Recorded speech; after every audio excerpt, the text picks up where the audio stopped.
Hello dear viewers and students.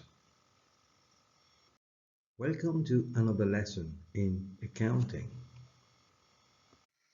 In this lesson, we're going to look at types of discounts, part 3, that is a question involving both types of discount, that is trade discount and cash discount. Let us look at one question. We're going to read the question first and then we're going to analyze it transaction by transaction. The following transactions were extracted from the books of Sam for the months ended 31st March 2018. March 1st, Sam owed to Guns $480. March 1st, Roses owed to Sam $1,250. 4th of March, bought goods from Guns $1,200, list price less 10% trade discount. 7th, sold goods to Roses, list price $1,850, less 20% trade discount. 10th, return of goods to Guns, list price $250. These were purchased on March 4th. 13th, received check from Roses $1,300, less 12% cash discount. 20th, goods returned by Roses, list price $340. These goods were sold to her on March 7th. 27th, paid Guns by check $900, less 9% cash discount. Required in the books of Sam, Guns account and Roses account. Now, the businessman is Sam. Require Guns account and Roses account, which implies we have to prepare personal accounts. But then, who is Guns and who is Roses? Let us see. Sam, the businessman. Roses owes to Sam. If Roses owes to Sam, why? Because Sam had previously sold goods to Roses. Therefore, what we can say, Roses is a credit customer. Also, we said that Sam owes to Guns. Why does Sam owe to Guns? Because Sam had previously purchased goods on credit from Guns, implying that Guns is a credit supplier. Let's go back to the question once again. You see that Sam owed to Guns. We already said that Guns is a credit supplier.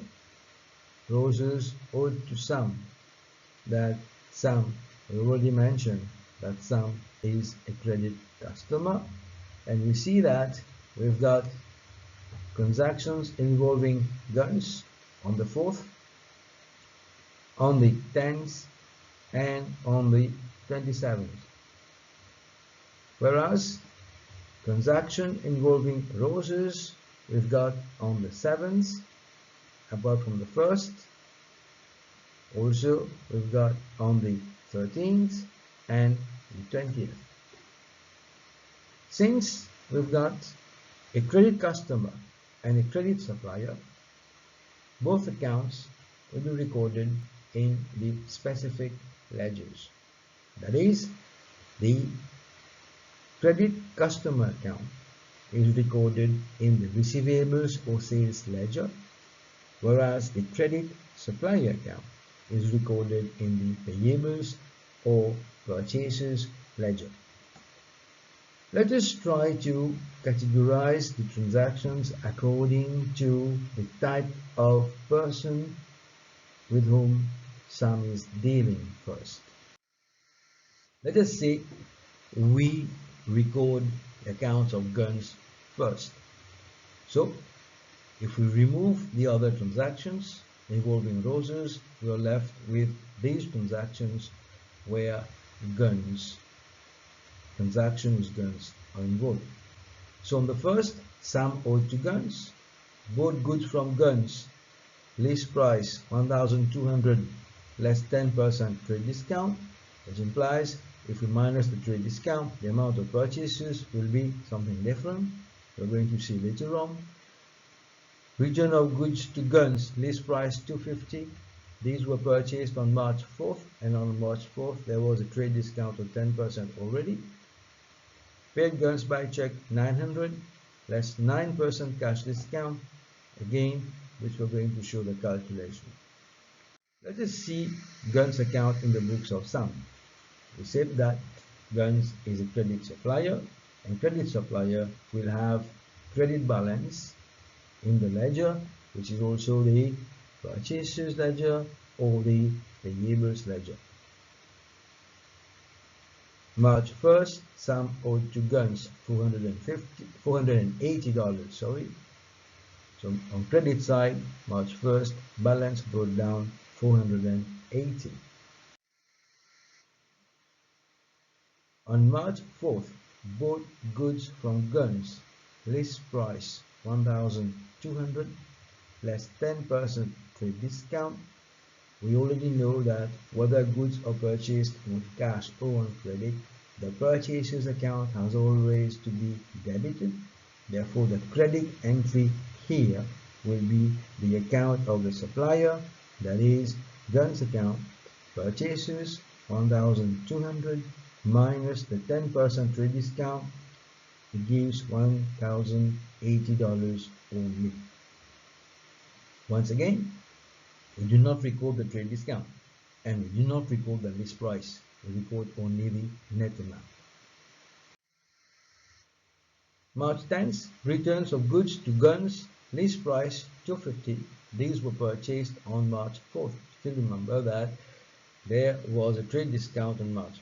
Therefore, 250 minus 10% of 250, that gives 225 return outwards. Once again, return outwards after trade discount because the goods were purchased after trade discount from a list price.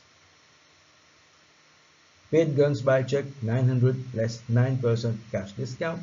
Now we went to pay 900, or let's put it like this: Sam went to pay Guns by check 900, but then Guns gave a discount to Sam of 9%. So 9% of 900, that gives 81. Therefore, Sam paid only 900 minus 81, that gives 819, the amount that was paid to Guns. So in the bank account, when you will be going out, we record on credit side. Here in Guns account, we record it on debit side. Again, the difference of 81 is the discount received. Therefore, what we need to do now, balance the question. So the total of credit side 1,560. Send it on the debit side, the total. Normally, always should be on the same line. Deduct upwards. We have 435, the amount that is left, the balance carried down, and the balance brought down 435. This 435 is the amount that Sam owes to Guns. Let us look at the rest of the transactions involving Rose's account.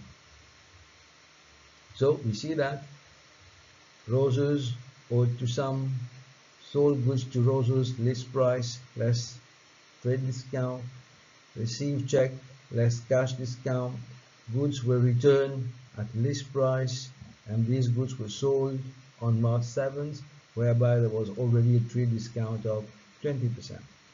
Let us see how we record these transactions in the account of Roses in the books of Sam. So Rose's account will be recorded in the receivables ledger or sales ledger in the books of sum, whereby on March 1st, roses owed to sum 1,250, that is the amount due from roses, will be recorded on the debit side 1,250. Mark 7, sold goods list price less 20% trade discount.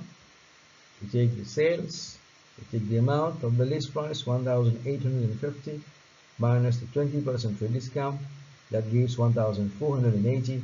It is this amount that is recorded in the account of roses because we do not record the trade discount, neither the list price. March 13th, received check from roses 1,300 less 12% cash discount. Let's put it this way. Roses came to pay sum 1,300. Sum allowed roses a discount of 12%. So 12% of 1,300 gives 156. Therefore, the amount that we are going to receive from roses is only 1,144. That doesn't mean that 156 is still owed from roses for that amount. Rather, this is a discount allowed that sum has given to roses. On 20th, goods returned by roses, list price $340. These goods were sold on March 7th. So on March 7th, there was a trade discount of 20%, which implies that the return inwards would be 340, the list price, minus the trade discount, which is 272. Balance the account. The total of debit side 2,730. Send to the credit side.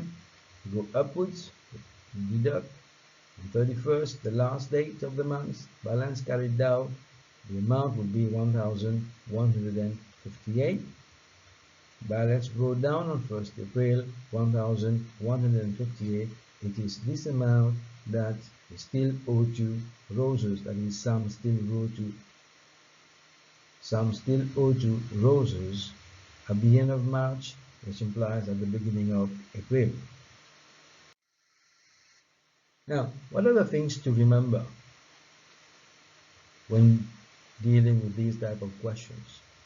How to open the personal accounts in the specific ledgers, that is to determine who is a credit customer and who is a credit supplier.